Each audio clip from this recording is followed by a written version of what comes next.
নতুন একটা ভিডিওতে প্রত্যেককে স্বাগত। আশা করছি প্রত্যেকের পরীক্ষা অর্থাৎ যে ইউনিট টেস্ট বা প্রথম সাবমিটিভ পরীক্ষা তোমাদের যে স্কুলে হলো, আশা করি প্রত্যেকের মাতৃভাষা বাংলা পরীক্ষা খুব সুন্দরভাবে হয়েছে।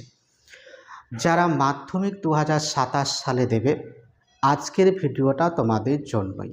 তাই তোমাদের কাছে বিশেষ অনুরোধ, ভিডিওটা তোমরা না টেনে প্রথম থেকে শেষ অবধি দেখো এবং ভিডিওর কোনো অংশ যদি কোনোভাবেই বুঝতে তোমাদের অসুবিধা হয় তাহলে কমেন্ট সেকশনে গিয়ে আমাকে কমেন্ট করো। আমি যথাসম্ভব তোমাদের প্রশ্নের উত্তর দেওয়ার চেষ্টা করব। আজকে আমাদের আলোচনার বিষয় হচ্ছে বাংলা ব্যাকরণ। এখান থেকে মোট আমাদের 16 নাম্বারের কোশ্চেন আসে। 8টা হচ্ছে এমসিকিউ এবং 8টা হচ্ছে এসিকিউ।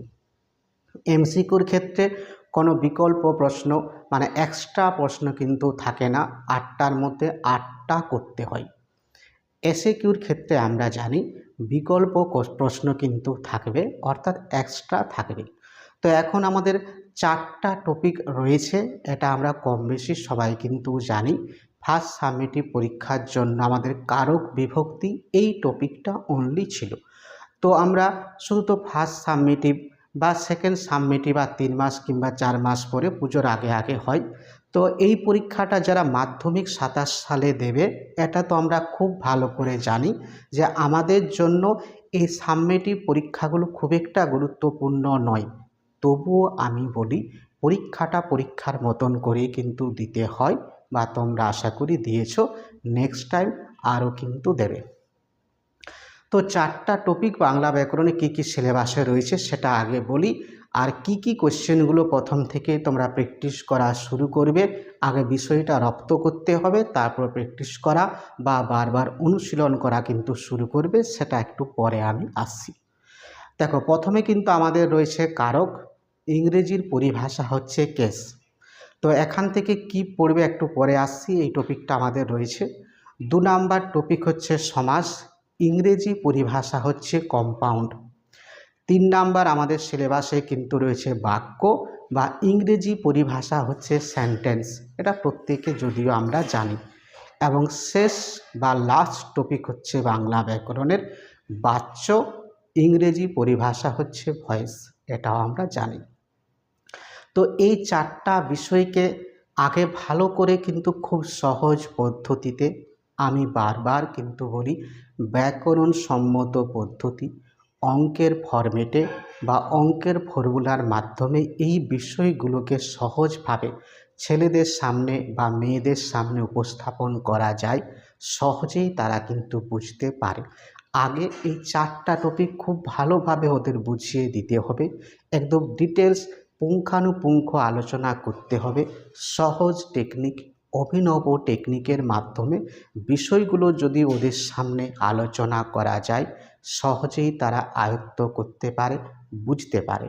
ব্যাকরণ মুখস্থ দিয়ে কেউ কখনো শিখতে পারেনি, ব্যাকরণ মুখস্থ দিয়ে শেখা কিন্তু যায় না।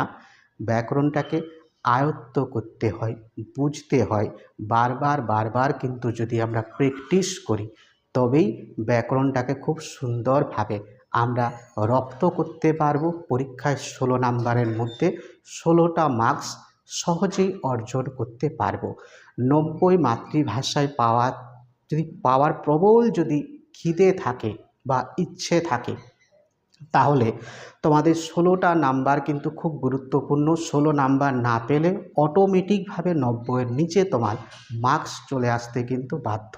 যারা প্রথম থেকে টার্গেট করেছো বা মনস্থির করে ফেলেছো, তারা যারা 90 পাবে বা তারও ঊর্ধ্বে নাম্বারটাকে তোমরা ওঠাতে চাও, তাই এই 16টা নাম্বারের ওপর ফোকাস তোমরা প্রথম থেকে কিন্তু রাখবে।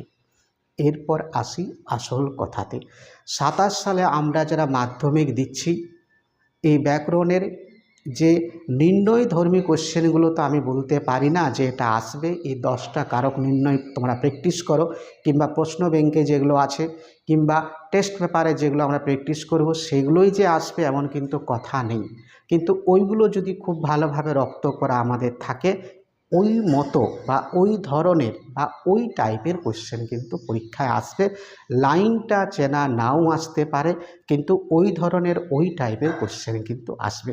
তো নির্ণয় করার ক্ষেত্রে আমি 3টে কারকের উপর বিশেষ জোর দিই। আমরা জানি কারক হচ্ছে 6 প্রকার এবং দুটো কিন্তু অকারক পদ রয়েছে। তো 3টে প্রকার কারক, একটা হচ্ছে কর্তৃকারক, নির্ণয়ের ক্ষেত্রে একটু গণ্ডগোল বা ছেলে মেয়েদের মধ্যে সমস্যা লাগে, 1 নাম্বার। 2 নাম্বার হচ্ছে করণ কারক এবং 3 নাম্বার হচ্ছে কিন্তু অপাদান কারক। তাহলে এই 3টে কারক নির্ণয় কি আমরা করব, বাকিতে 3টে আমাদের পড়ে থাকলো, সেগুলো কি কোশ্চেনে নাও আসতে পারে বা না আসার কি সম্ভাবনা রয়েছে? এমনটা নয়, কিন্তু সবকটা নির্ণয় করতে হবে। কিন্তু এই 3টে কারক নির্ণয়, যেখানে দেখবে আমাদের পরপর রেফারেন্স বইয়ে সাজানো রয়েছে, সেগুলোকে ফোকাসটা একটু বেশি করতে হবে। কিন্তু নির্ণয় সব কটাকেই ভালোভাবে কিন্তু করতে হবে, এখানে সাজেশনের কোনো গল্প নেই, ঠিক আছে। এরপরে যে 8টা নাম্বার এসিকিউ টাইপের আসে কিংবা উদাহরণ টাইপের কোশ্চেন আসে, মোট কথায় এসিকিউ টাইপের যেগুলো আসে সেগুলোকে কিন্তু সাজেশন করা যায়, বা সেগুলোকে যে কোশ্চেনগুলো আমি এখন তোমাদের সামনে বলবো সেই কোশ্চেনগুলো আসার একটা প্রবল সম্ভাবনা রয়েছে। আবারও বলছি, আসবেই এমন হলপ করে কিন্তু বলতে পারি না, কিন্তু একটা প্রবল সম্ভাবনা আছে। কারণ 2017 সাল থেকে যদি 2026 সাল পর্যন্ত আমরা ব্যাকরণ পোর্শনটা 16টা নাম্বার খুব খুঁটিয়ে চুলচেরা যদি বিশ্লেষণ করি, বিজ্ঞানসম্মত উপায়ে যদি একটা কোশ্চেনকে আরেকটা কোশ্চেনকে খুঁটিয়ে গভীরভাবে যদি চুল চিরুনি চর্চা করি, তাহলে আমরা দেখতে পাবো এসিকিউ টাইপের কোশ্চেনগুলো প্র্যাকটিস করলে কমন পাওয়া যায়, কিংবা কমন পাওয়ার একটা প্রবলতর সম্ভাবনা রয়েছে। কিন্তু নির্ণয়ধর্মী কোশ্চেনগুলো কারক নির্ণয় করো, সমাস নির্ণয় করো, বাক্য পরিবর্তন করো, বাচ্য পরিবর্তন করো, এই ধরনের কোশ্চেনগুলো কমন কিন্তু পাওয়া যায় না। রপ্ত করলে কোনো কোশ্চেনেই কিন্তু আনকমন লাগবে না। প্র্যাকটিস, রপ্ত করা, সহজ টেকনিকে রপ্ত করতে হবে, আয়ত্ত করতে হবে, আত্মস্থ করতে হবে। তারপর ঘন প্রত্যেকটা দিন চাইলে কিন্তু আমরা দুপুরবেলা, যখন স্কুল আমাদের থাকবে না, টিউশন থাকবে না, দুপুরবেলা কিংবা সকালবেলা কিংবা সময় না হলে সন্ধেবেলা প্র্যাকটিসটা প্রত্যেক দিন রাখতে হবে। অঙ্কের মতো কিন্তু ব্যাকরণটা খেলা, অঙ্ক প্র্যাকটিসে থাকলে তবেই তুমি কিন্তু তোমার পক্ষে অঙ্কটা নামানো সহজ। ঠিক সেরকমভাবে ব্যাকরণটা যদি তুমি প্র্যাকটিসে রাখো বা থাকো, তাহলে কিন্তু সহজেই সম্ভব। এরপর আমরা মূল জায়গাতে আসি, যে কারক নির্ণয় থেকে এসিকিউ টাইপের কী ধরনের কোশ্চেন পরীক্ষা আসার সম্ভাবনা কিন্তু রয়েছে সেটা বলবো।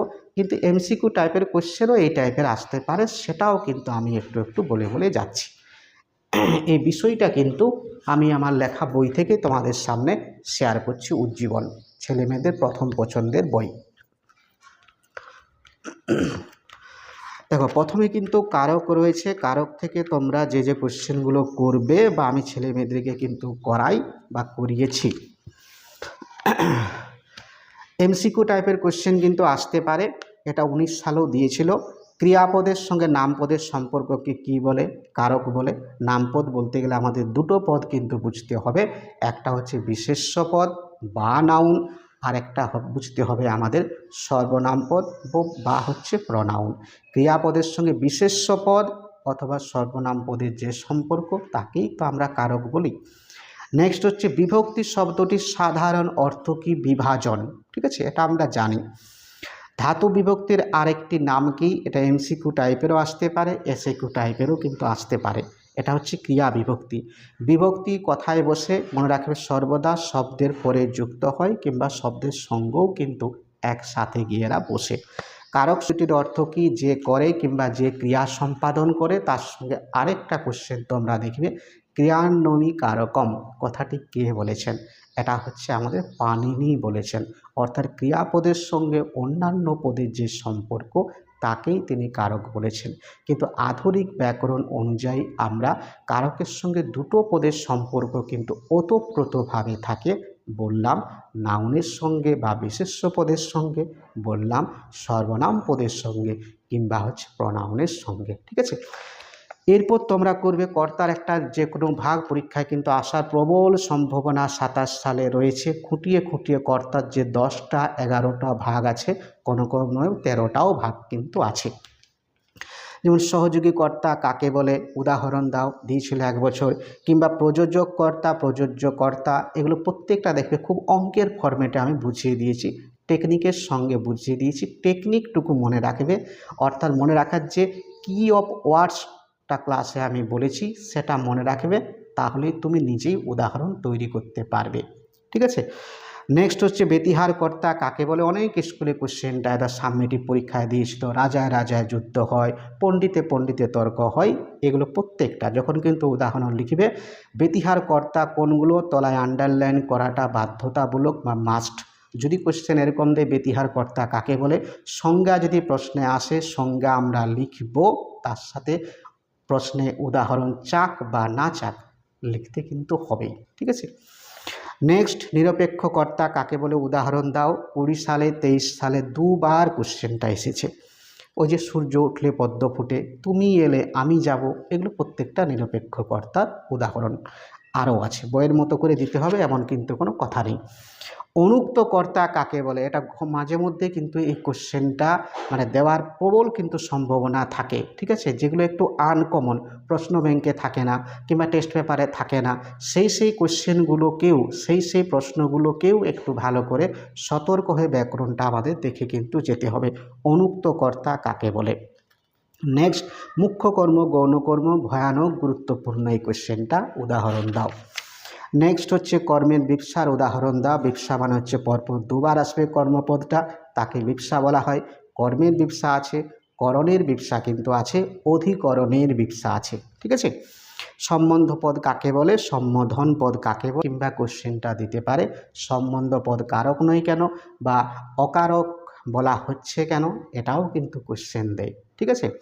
তাহলে ক্রিয়াপদের সঙ্গে সরাসরি থাকলে সেটা কারক, আর ক্রিয়াপদের সঙ্গে যে পদের সরাসরি সম্পর্ক থাকে না কিন্তু অন্য কোনো বাক্যের অন্তর্গত অন্য কোনো পদের সঙ্গে সম্পর্ক থাকে, সেই পদটা কিন্তু অকারক। এইভাবে লিখতে কিন্তু আমাদের হবে, নইলে হাফ নাম্বার কেটে দেবে পরীক্ষক। ঠিক আছে। সুন্দরভাবে বিষয়টা বোঝাতে হবে, উদাহরণ দিয়ে দিয়ে কিন্তু বোঝানো যায়।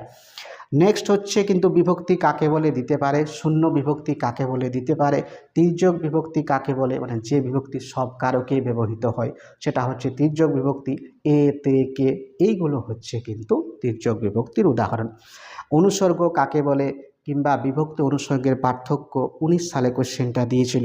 বিভক্তি নির্দেশকের মধ্যে পার্থক্য কি, অনুসর্গের দৃষ্টান্ত কোনগুলি বা কোনটা, অনুসর্গের অন্যান্য নামগুলি কি। অনুসর্গের দুটো কিন্তু নাম রয়েছে, আমরা জানি, ক্লাসে আমরা এগুলো বলেছি বা আলোচনা আমাদের হয়েছে। পরস্বর্গ যেহেতু পরে বসে, স্বর্গ মানে উপরের স্বর্গ কিন্তু নয়, স্বর্গ মানে এখানে বসা। ঠিক আছে। আর হচ্ছে কর্ম প্রবচনীয়, দুটো অনুসর্গের নাম আছে, পরস্বর্গ, কর্ম প্রবচনীয়। তারপরে হচ্ছে সম্বোধন পদ কাকে বলে, যে পদের দ্বারা কাউকে ডাকা বা আহ্বান করা বোঝায়, এটা আমরা জানি। শব্দ বিভক্তির একটি উদাহরণ। একই বাংলায় কি দেখে কারক নির্ণয় করা হয়, ক্রিয়াপদ দেখে কারক নির্ণয় করা হয়। এটা 24 সালে কোশ্চেনটা এসেছিল। ঠিক আছে। তারপর